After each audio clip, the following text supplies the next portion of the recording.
I didn't realize that 2005's Doom movie was based around the Doom 3 story. You know, the one where Carl Urban was the only reason that movie wasn't absolute trash. Semper Fi, motherfucker. But after playing through the game, that movie does make a lot more sense. Anyway, here I am 20 years after the original release, trying to imagine what it would be like to be amped up about a new Doom game being released after an 8-year hiatus. Doom 3 is such a departure from the original Doom formula that it's almost unrecognizable. Instead of a fast-paced run-and-gun style game where you're wading through hordes of demons, you're slow-moving, creeping through the dark, fighting off a couple monsters at a time. The whole thing just seems weird, and I'm not gonna lie, this one almost didn't happen. There was a point where I just about stopped playing, but I muscled through it, and to my surprise, the game got fairly good. This one has a story, like a full-fledged, thought-out story. It doesn't always make sense, and it's mostly predictable, but it's still there. This time around, we're not on Phobos, but Mars, and the game starts out with a cutscene that introduces some of the main characters of the story. You've got Swan, who's a rep for the board of directors of the UAC, and this guy's so hard he wears his smoked-out sunnies all the time, even though most of this game is played in perpetual darkness. Then there's Jack Campbell, and well, I'm the damage. they're here to meet with this evil fuck to cover up whatever experiments he's got going on. You play as the Marine transfer, and that's really all the backstory you're given about the player character. A quick bioscan and a short stroll into Mars City, and you get yourself a PDA. The PDA is an essential tool in this game. It lets you track objectives, read emails, and watch video discs that you collect throughout the maps. I burnt quite a bit of time listening to the audio logs in this game. Some of the PDAs you'll find will have codes to security cabinets or other restricted areas, and these really help with the progression of the game most of the time.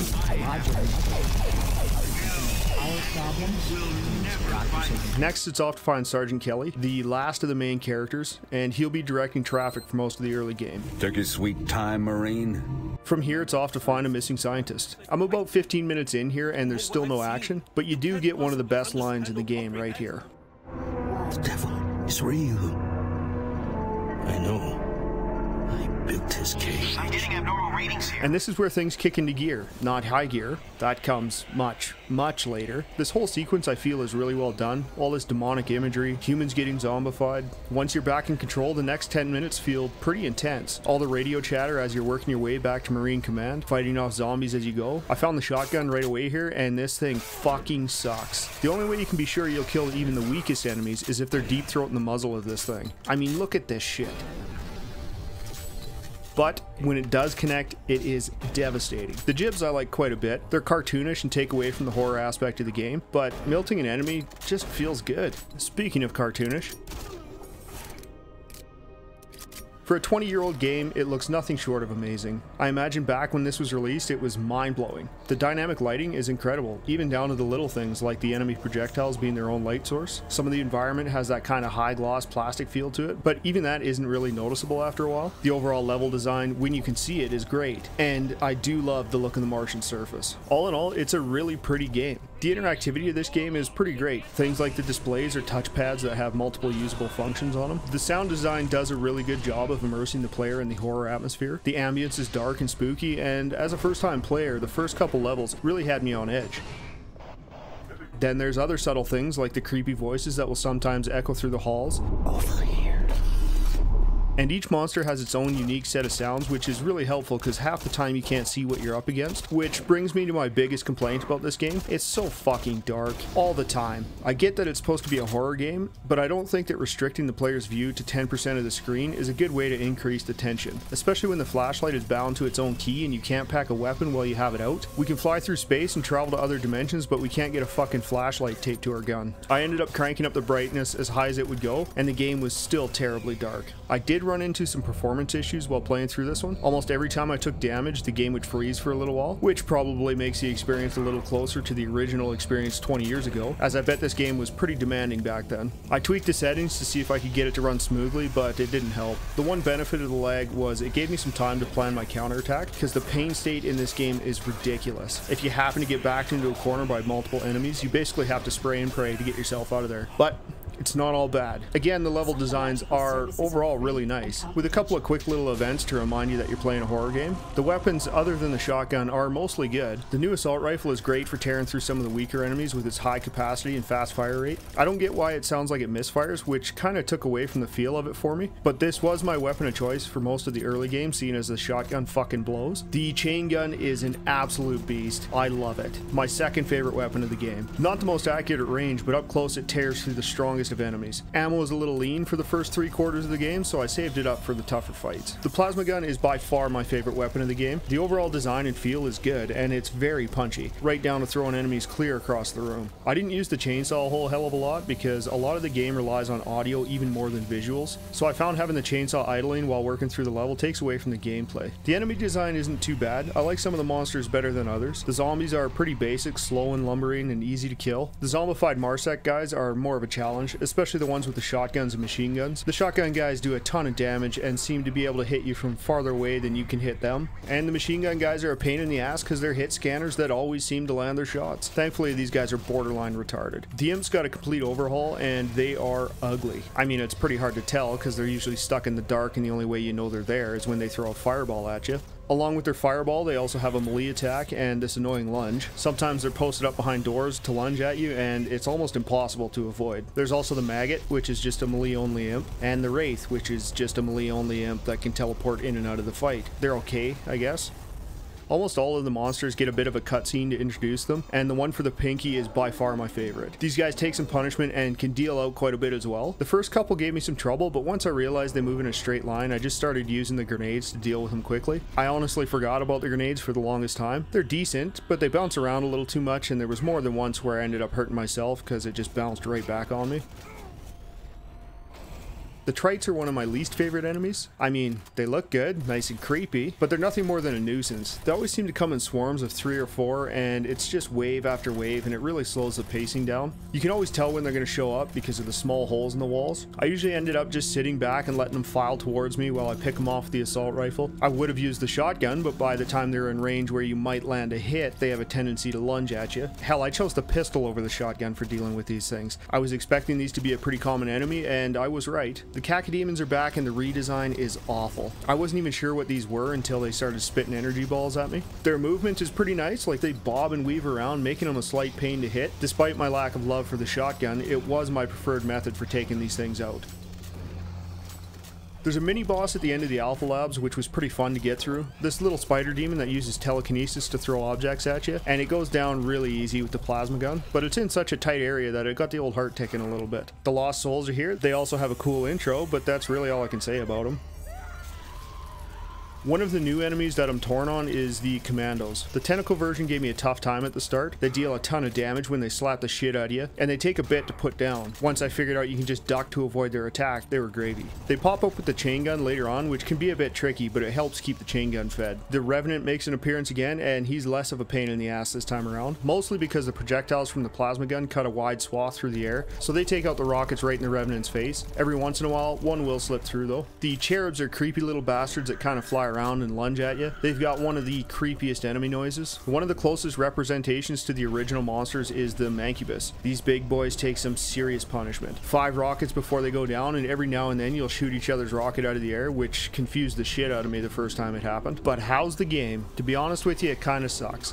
The first half of the levels were painful to get through. Not that they were hard or spooky, just so fucking boring. After the initial rush of hell being unleashed quickly dissipates, the game devolves into this pretty monotonous, your princess is in another castle type of gameplay as you spend the next 8 levels trying to catch up to Bravo Team, only to have them move on as you get to the end of a level. Once you do catch up with them, it's the same shit chasing after Swan and Campbell as they try to take out the communications arrays. The most fun in the first half of the game can be had right here. The enemy interactions quickly become predictable as the enemies more often than not spawn in pairs, with one in front of you and another behind. In fact, it was so repetitive that even my notes got repetitive. Then there's the monster closets that get old real quick, or the monster closets within monster closets. I hate these mostly because they don't make a lot of sense. There's just an empty void behind a wall panel that holds an imp. It's not like it's popping out of ductwork or something like that. But yeah, as far as plot goes, the communication tower was the first time I felt like the storyline was moving forward. Kelly is telling you to send a distress signal to the orbital fleet, but as you get there, Swan tells you to hold off until they figure out what's going on, which to me makes sense. So I chose to hold off on sending the transmission, which doesn't make a difference at all because Betruger sends it out anyway. From here, the story kind of stagnates again. This is the point where I almost quit. I was so fucking bored that I just wanted to stop. There were some new enemies that showed up around this time, and that's really the only thing that's been interesting in the last 6 hours of gameplay. If I didn't already know Doom 2016 and Eternal were out, I would have written Doom 3 off as the death of a franchise.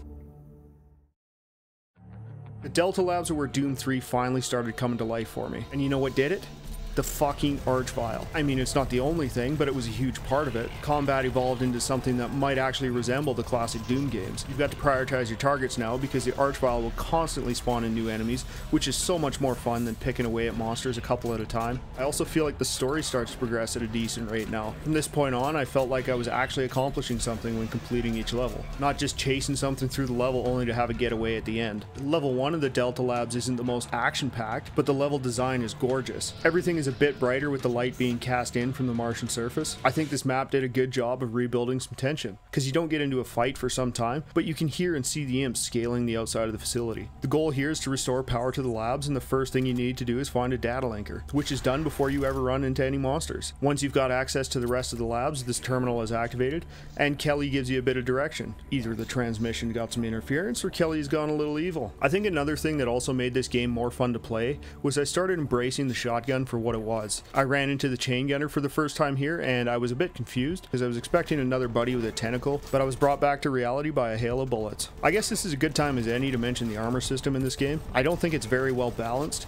You can take a shitload of punishment and your armor hardly moves, but your health gets peeled away like nothing. Fortunately, health and armor are everywhere in this game. Level 2 of the Delta Labs is pretty straightforward. One confusing crane puzzle and a locked door later, and I've got the BFG in my hands. We'll talk about this in a bit when I actually get to use this thing. There's not a lot to talk about in the first half of level 2. You get a video disc from this guy that breaks down the teleportation, and that's about the most interesting thing so far. The second half though, it's starting to get good. The Archvile shows up here for the first time, and they completely changed the way I saw and played this game. Up until now, I'll admit, I was mostly playing like a pussy. Creeping through the levels, hanging back, letting the enemies come to me. Now I had to turn up the aggression so I could take out the Archviles before I got swarmed by enemies. The other thing I like about this level is the little monster expo. I spent a bit of time just looking at the different demons and reading the info in the PDAs on them. Next is a bit of a teleporter puzzle, and I managed to get through it on the first try without going the wrong direction, and that's really about the extent of the level. The final area, the Delta Labs, is probably my favorite. It's only a couple of minutes long with only a couple of enemies, but this level design is so good. Blood and guts everywhere, words written on the walls with blood, makes it feel like it's the epicenter of all the crazy shit that's going on in this place. You also get to meet Betruger face to face here, and this is where the Hell Knights are introduced, and their entrance is almost perfect.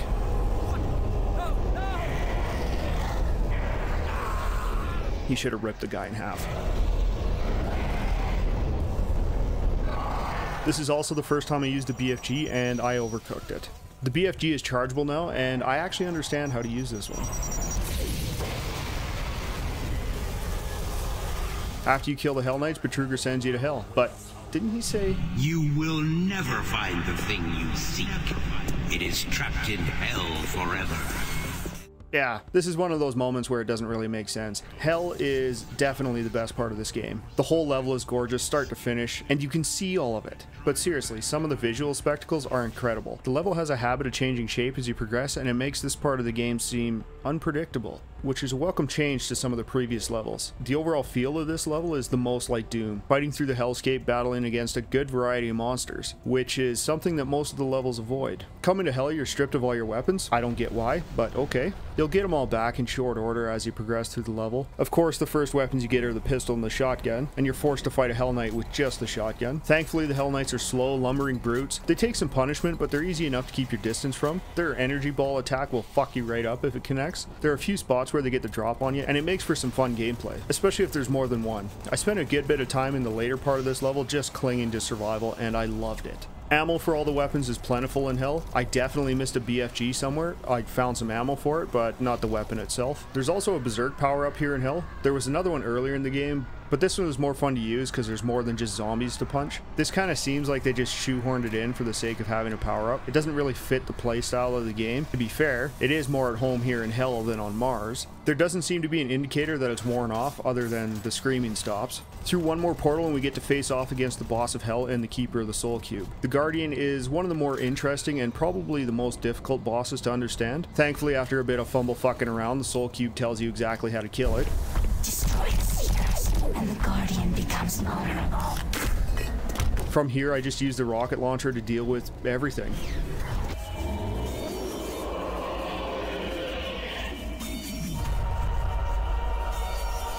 The Soul Cube is the ultimate demon slaying weapon. One hit kills any of the base monsters and acts like a life leech. It needs to be recharged by killing enemies, which the Trites and Ticks are great for. It doesn't always go after the enemy you want, but for the most part it works. Again, you're stripped of all your weapons as you get sent back to the Delta Complex. The only thing that you get to keep is the Soul Cube. As you're grabbing your weapons, Betruger tells you that there's another Hellgate somewhere. This guy's like a shitty Bond villain, always telling you what he's up to. There's not much more to say about the rest of the levels, other than they're good overall. Hell is starting to bleed into the Mars base, which is a cool touch, and there's plenty of ammo for weapons like the plasma gun and the chain gun, so everything else gets put on the back burner. At the tail end of the Delta Complex, you run into Swan. Jesus Christ, put your glasses back on. He does tell you what you're going to be up to for the rest of the game though, so it's off to find Campbell and Sarge. The CPU complex was a touch confusing because of the backtracking, but there was plenty of good fights in here. The fight with Sarge is okay. It probably would have been easier if I remembered to use the Soul Cube, but I didn't. So it was a couple belts from the chain gun and the plasma gun did the rest. I did almost forget to grab the BFG after I killed him. The rest of the game is a bunch of good fights with a large variety of monsters, a couple of dickish spots that just reminded me more of a Doom game. The final level does a great job of building tension before the final boss fight, working your way through the ruins as they move and change around you. Honestly, this was one of the scariest parts of the game for me. Constantly checking corners waiting for an enemy to jump out at me, but it never happens. The Cyber Demon fight is kind of a dud. The standard weapons don't do any damage at all, so you're pigeonholed into using the Soul Cube to deal with this thing, which is fine, but the arena is so big that it's easy to keep the Cyber Demon on the other side of the portal while you just run in circles picking off the fodder to recharge the Soul Cube. Use the cube 4 times and it's all over.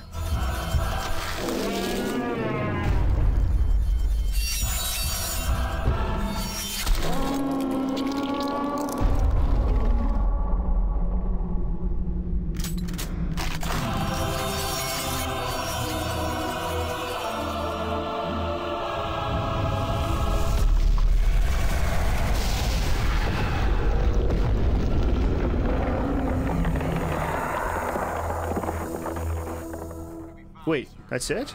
But what happened to Betruger? It took me about 12.5 hours to get through Doom 3, and as an overall experience, I don't think it was good enough to ever replay. At least not the vanilla version. You could cut about 5 hours of the shit gameplay at the start of the game, and you'd have yourself a pretty solid shooter. Instead, the first half of the game was a real slog to get through. The second half was a total redemption, but it wasn't good enough to suffer through the first half again. Really pretty game though, and I'm looking forward to trying some more games that use id Tech 4. I've read that they've made some changes to the BFG edition that make the game a little more friendly. Maybe I'll check it out in the future. I doubt I'll ever play the Resurrection of Evil and take on Betruger, but you never know.